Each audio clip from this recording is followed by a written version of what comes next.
महाराज जी, आप हर प्रश्न का इतनी शीघ्रता से उत्तर कैसे देते हैं? हमारे अंदर भी ऐसी प्रवीणता आ सकती है क्या? कै साल के हो? 35 साल को। 35 में तो हम वृंदावन से पूरा एरिया छान करके वृंदावन में आ गए थे।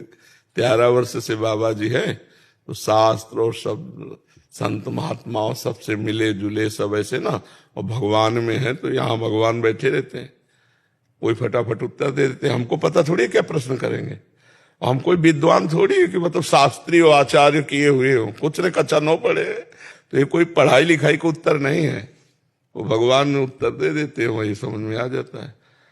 तो अगर ऐसा करना है कि हमारे जैसे बनना है तो नाम जप करो, ब्रह्मचर्य से रहो, पवित्र आहार करो, शास्त्रों का स्वाध्याय करो, तो आ जाएगी बुद्धि। बुद्धि देने वाले भगवान है, मूर्ख को भी ऐसी बुद्धि दे दे कि बड़े बड़े विद्वान चुप हो जाए। काशी में भी समय गुजारे हैं महाराज जी आप? काफी समय, काशी में काफी समय। 35 वर्ष की आयु में वृंदावन प्रवेश हो गया था। लगभग कितने वर्ष? तो 35 और 13 के बीच में कितना होता है? 22 साल में गंगा का किनारा, काशी प्रयाग, बस यही हमारी यात्रा रही। मणिकर्णिका तीर्थ पे 80 घाट से लेकर मणिकर्णिका तक बीच में यही हमारे निवास स्थान। मणिकर्णिका के ठीक बगल में हम भी रहते हैं। अच्छा, काशी से ही है हमारे। अच्छा अच्छा। तो 80 घाट उस समय कच्चा बना था। तुलसी घाट के जो पीपल का वृक्ष है ना, अधिक समय वहां बैठते थे।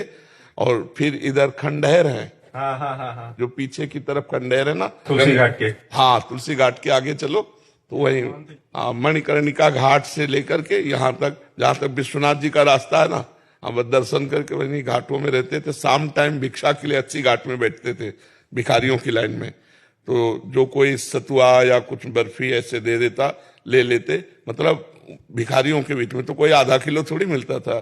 सतुआ मिला तो शहद जैसा, जैसे चाट के पाव, तो वह कमंडल के ढक्कन में मिल जाता, और गंगा जल पान करते। रात दिन भजन, किसी से कोई मतलब नहीं, किसी नहीं तो वहां भूखे रहने का सवाल क्या। हाँ, अब जैसे आप कोई भी हो, इतना वो अन्न बंटता रहता है। हाँ, अन्न क्षेत्र, कितने ऐसे अन्न क्षेत्र है काशी में।